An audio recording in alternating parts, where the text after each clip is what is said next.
हे छठी मैया, जो भी मेरे भक्त इस वीडियो को पूरा देखें उनकी झोली खुशियों से भर देना। छठ पूजा के दिन तुलसी के पानी से स्नान। अगर आपका अटका हुआ धन वापस नहीं मिल रहा या कोई कीमती वस्तु खो गई है तो मंगलवार छठ पूजा के दिन स्नान करने वाले पानी में आपको तुलसी की 10 से 15 पत्तियां डालनी चाहिए। इसी के साथ चुटकी भर हल्दी भी पानी में डालें और इस पानी से स्नान करें। यदि आप इस उपाय को छठ पूजा के दिन ऐसा करते हैं तो आपको धीरे से आर्थिक लाभ मिलना शुरू हो जाएगा। तुलसी का पौधा छठी मैया को प्रिय है। छठ पूजा के दिन पीले धागे में 108 गांठ लगाकर उसे तुलसी के पौधे में बांध दें। ज्योतिष शास्त्र के अनुसार इस टोटके को करने से छठी माँ प्रसन्न होती हैं और सभी मुरादें पूरी होती हैं। और आप जीवन में आर्थिक तंगी का सामना कर रहे हैं तो ऐसे में तुलसी की जड़ को गंगाजल धो लें। इसके बाद पीले कपड़े में बांधकर घर के मुख्य द्वार पर बांधें, क्योंकि जगत की माँ छठी माँ को पीला रंग प्रिय है। इस उपाय को करने से छठी माँ प्रसन्न होती हैं और आर्थिक स्थिति में सुधार होता है। साथ ही धन लाभ के योग बनते हैं। सनातन धर्म में कई पेड़ पौधे ऐसे हैं जो किसी न किसी देवी देवताओं को समर्पित हैं। ठीक इसी प्रकार तुलसी के पौधे में मां छठी का वास माना गया है। यह पौधा अधिकतर हिंदुओं के घर में देखने को मिलता है। इसकी पूजा करने से साधक को जीवन में सफलता मिलती है और कभी भी धन की कमी नहीं होती है। तुलसी के उपाय जीवन के लिए बेहद फलदायी साबित होते हैं। जीवन के दुख और संकट को दूर करने के लिए तुलसी के उपाय अधिक फलदायी साबित होते हैं। इस समस्या को दूर करने के लिए तुलसी के पौधे में गन्ने का रस अर्पित करें। ज्योतिष शास्त्र की माने तो इस उपाय को करने से जातक के जीवन के सभी प्रकार के दुख दूर होते हैं। पूजा के दौरान तुलसी को लाल चुनरी अर्पित करें और कच्चा दूध चढ़ाएं।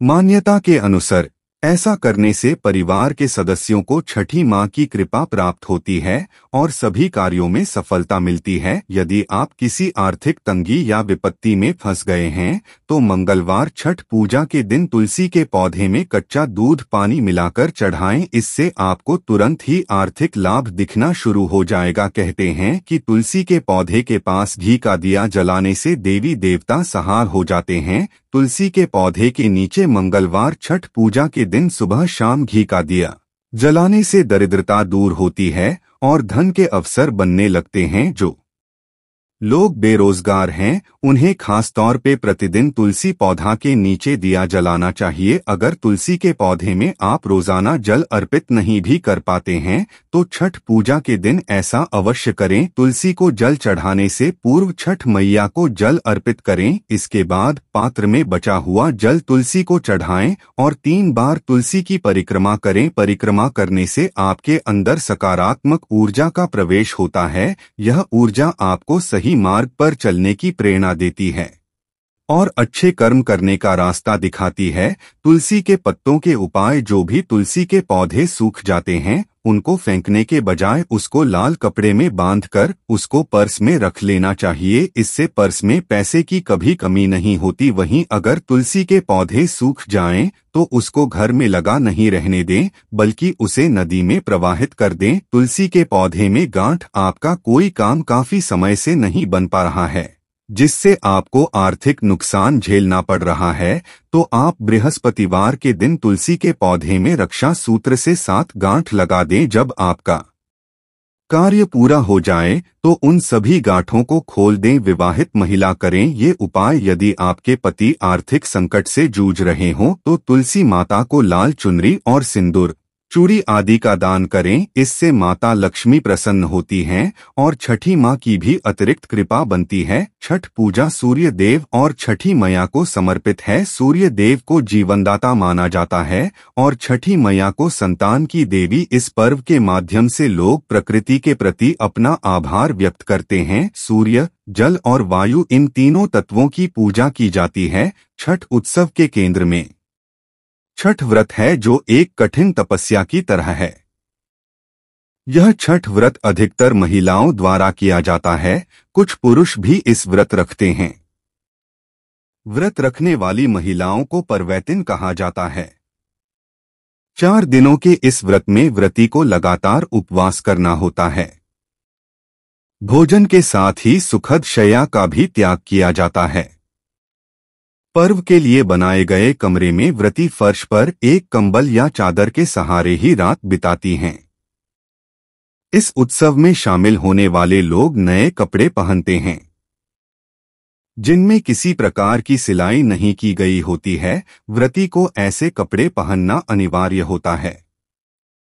महिलाएं साड़ी और पुरुष धोती पहनकर छठ करते हैं।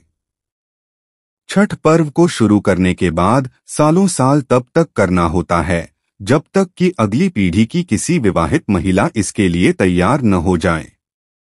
घर में किसी की मृत्यु हो जाने पर यह पर्व नहीं मनाया जाता है। ऐसी मान्यता है कि छठ पर्व पर व्रत करने वाली महिलाओं को पुत्र रत्न की प्राप्ति होती है। पुत्र की चाहत रखने वाली और पुत्र की कुशलता के लिए सामान्य तौर पर महिलाएं यह व्रत रखती हैं। पुरुष भी पूरी निष्ठा से अपने मनोवांछित कार्य को सफल होने के लिए व्रत रखते हैं। छठ पूजा के दिन तुलसी के 11 पत्ते तोड़कर उन्हें अपने आटे के डिब्बे में डाल दें। ऐसा करने से आपको कभी अन्न की कमी का सामना नहीं करना पड़ेगा। वहीं अगर आप छठ पूजा के दिन तुलसी की पत्तियों को मां छठी को अर्पित करते हैं तो इससे भी घर परिवार में बरकत बनी रहती है।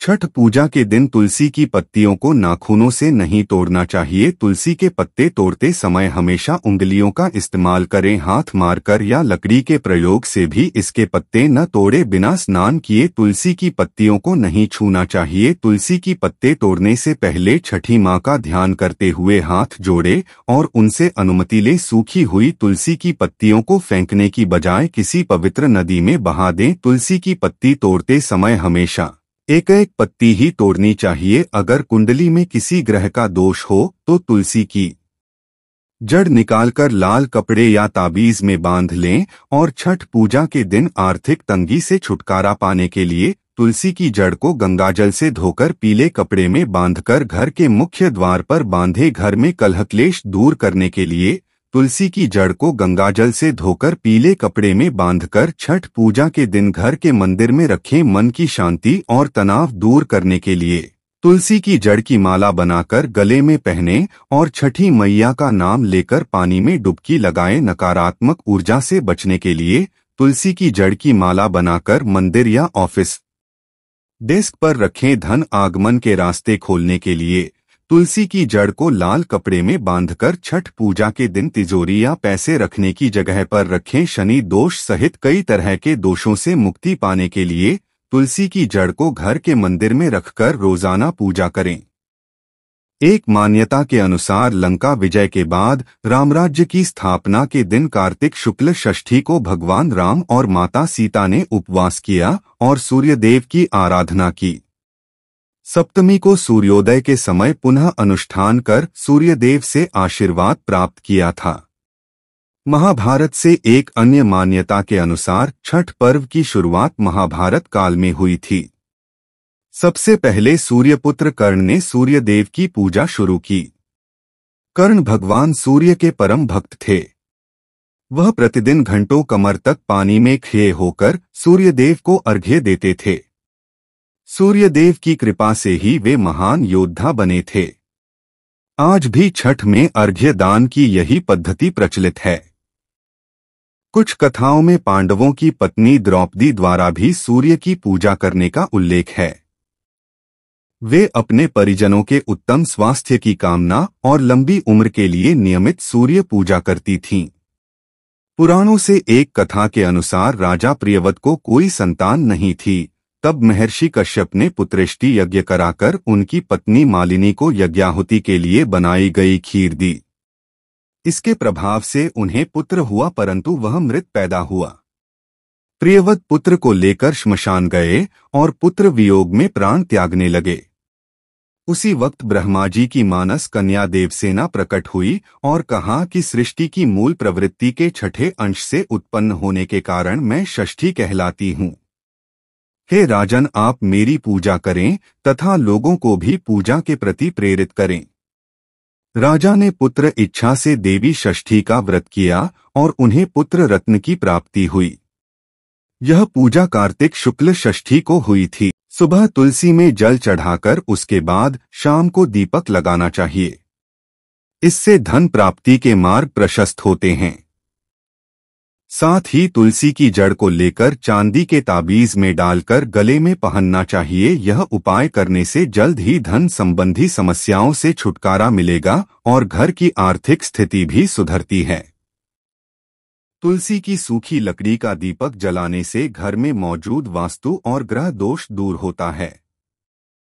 घर में मौजूद नकारात्मक ऊर्जा का प्रवाह कम होता है और सकारात्मकता का संचार होता है।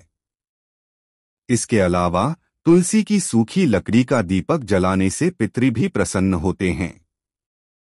पितृ दोष से छुटकारा मिलता है। 5 नवंबर को नहाय खाए के साथ छठ पर्व की शुरुआत हो रही है और 4 दिन तक यह पर्व चलेगा।